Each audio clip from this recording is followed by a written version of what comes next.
Hai guys, sebelum tonton video ni, tekan butang like dan subscribe tu dulu. Di episod yang lepas, akibat tidak dengar cakap balerina, Tung Tung disambar petir dan hilang secara misteri. Tiba-tiba Tung Tung terbangun di sebuah kawasan hutan yang aneh yang dia tidak pernah lihat sebelum ini. Waktu Tung Tung bangun, baru perasan pakaian dia agak lain. Nampak asing, bukan baju yang dia pernah pakai sebelum ni. Tung Tung pun teruskan perjalanan dia dalam hutan misteri itu. Tak lama lepas tu, dia ternampak sesuatu di depan. Di hadapannya ada sebilah keris bercahaya warna hijau, terpacak kemas di atas batu.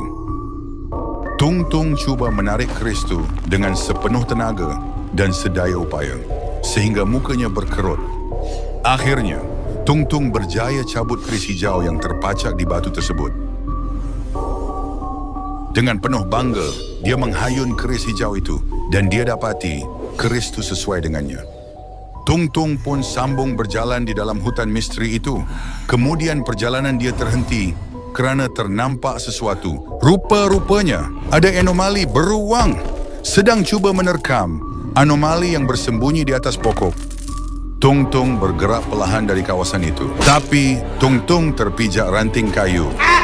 Muka Tung Tung pun mula cuak. Akibat Tung Tung terpijak ranting kayu, beruang tadi pun cuba mendekati Tung Tung dengan muka yang sangat menyeramkan. Kemudian, Tung Tung pun lari tak cukup tanah untuk elak dari dimakan oleh anomali beruang yang mengerikan tu. Waktu Tung Tung sedang berlari, keris yang Tung Tung pegang mengeluarkan cahaya hijau dan cuba mengawal Tung Tung. Tung Tung pun melibas beruang tu dengan satu libasan yang kuat gila, sehingga beruang tu rebah dan melarikan diri dari Tung Tung. Tetapi ada sesuatu yang tidak kena. Akibat banyak tenaga yang dah diguna, Tung Tung pun rebah. Anomali misteri itu datang dan cuba bangunkan Tung Tung yang masih pingsan. Kemudian anomali itu menjurus air ke muka Tung Tung. Selepas itu, Tung Tung mula sedar dari pingsan. Anomali tadi berterima kasih sebab dah selamatkan dia dan memperkenalkan dirinya. Nama anomali itu Tebuluh. Tebuluh pun bertanya kepada Tung Tung asal dari mana. Dan Tung Tung pun memberitahu dia bukan asal dari tempat ni. Tebuluh pun ajak Tung Tung singgah ke kampung Tebuluh. Tung Tung pun bersetuju dan Tung Tung bertanya apa yang Tebuluh buat di dalam hutan ni. Tebuluh pun memberitahu dia sedang mencari pokok herba untuk nenek dia yang sakit. Tetapi pokok itu terletak di atas puncak gunung batu yang tinggi. Tung Tung pun ingin tolong Tebuluh cari pokok herba untuk nenek Tebuluh. Mereka pun mulakan misi mencari pokok herba itu. Mereka berdua melintasi kawasan sungai yang arusnya sangat deras dan berbahaya. Mereka juga melalui kawasan paya bakau, di mana kawasannya tanah yang lembik dan airnya hijau. Lepas tu Tung Tung memaksa Tebuluh bergayut di tebing yang sangat tinggi dan berbahaya. Kemudian Tung Tung dan Tebuluh kena panjat gunung berbatu yang sangat mencabar. Tung Tung dan Tebuluh juga kena lalui titik gantung yang paling tinggi di dunia. Kemudian Tung Tung dan Tebuluh kena sambung panjat lagi gunung batu yang sangat tinggi dan curam. Akhirnya Tung Tung dan Tebuluh berjaya sampai di atas puncak gunung batu. Tapi tiba-tiba perjalanan mereka terhenti.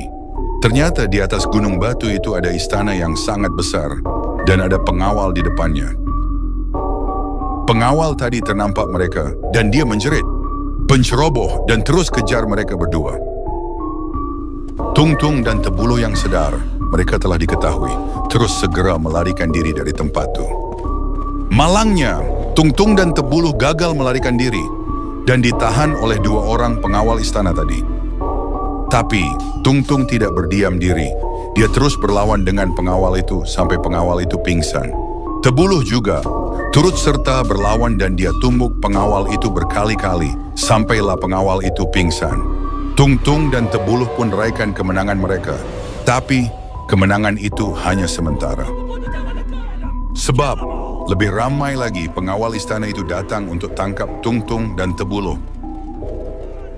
Apalagi, Tung Tung dan Tebuluh pun pecut sekuat hati lari tak cukup tanah macam lipas kudung untuk elak ditangkap oleh pengawal-pengawal istana itu. Semasa Tung Tung dan Tebuluh dalam ketakutan melarikan diri dari pengawal istana itu, tiba-tiba, entah dari mana, ada sosok anomali misteri berkepala cawan memanggil mereka berdua. Mereka pun pergi ke arah anomali itu. Anomali misteri itu mengangkat tangan dia dan mereka tiba-tiba menjadi halimunan. Dengan bantuan anomali tadi, mereka pun menghilangkan diri dari situ. Pengawal tadi pun kehairanan sebab tidak menjumpai dan tidak dapat kesan di manakah mereka berdua bersembunyi. Akhirnya Tung Tung dan Tebuluh selamat dari ditangkap oleh pengawal hasil bantuan anomali misteri itu. Anomali tadi pun memperkenalkan dirinya.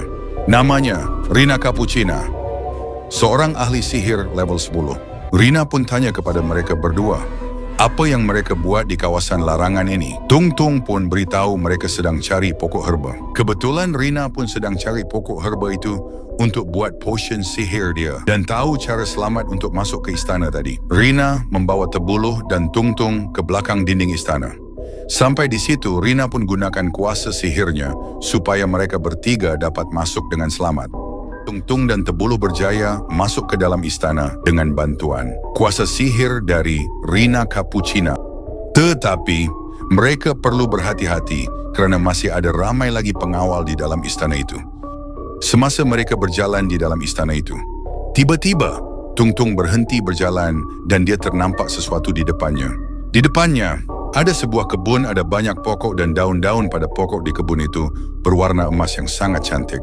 Rina pun memberitahu kepada Tung Tung dan Tebuluh, itulah pokok herba yang mereka cari selama ini. Semasa Tung Tung, Tebuluh dan Rina sedang berbincang cara untuk ambil daun dari pokok herba itu, tiba-tiba, alamak, sekumpulan pengawal telah nampak mereka.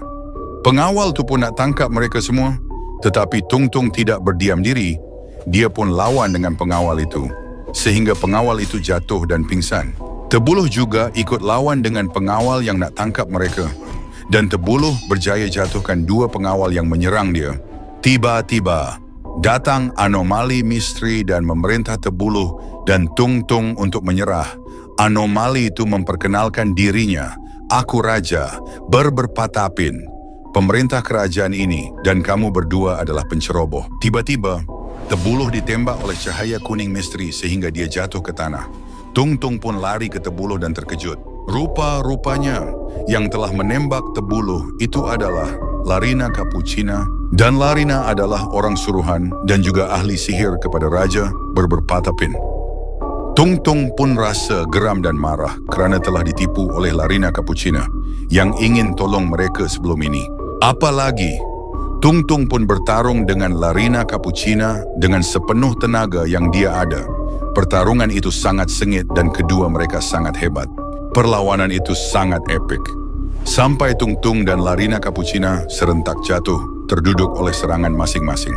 Tapi mereka berdua tidak menyerah. Tung Tung dan Larina menggunakan tenaga mereka yang terakhir. Tung Tung menghayun kerisnya dan kena tepat ke arah Larina sehingga Larina pingsan dan berjaya mengalahkan Larina. Raja Berberpatapin pun terkejut. Ahli sihir terhebatnya telah dikalahkan oleh anomali yang nampak seperti biasa. Jadi Raja Berberpatapin pun ingin uji kekuatan Tung Tung. Dia pun berlawan dengan Tung Tung. Perlawanan itu sangat epik, sehingga mereka berdua mengeluarkan aura cahaya kuning dan hijau. Tetapi, kekuatan Tung Tung tidak standing dengan kekuatan Raja Berberpatapin, maka Tung Tung pun kalah dalam perlawanan itu. Kerana kehebatan Tung Tung bertarung dengannya tadi, Raja Berberpatapin menghulurkan tangan dan bantu Tung Tung untuk bangun. Sang Raja pun teruja. Tiba-tiba, Raja Berberpatapin pun menawarkan Tung Tung untuk jadi panglima diraja di dalam kerajaannya. Tung Tung pun terkejut dengan tawaran itu. Adakah Tung Tung terima tawaran dari Raja Berberpatapin? Okey guys, suka dengan video Tung Tung ni? Jadi tekan butang like dan subscribe supaya tidak ketinggalan episod seterusnya.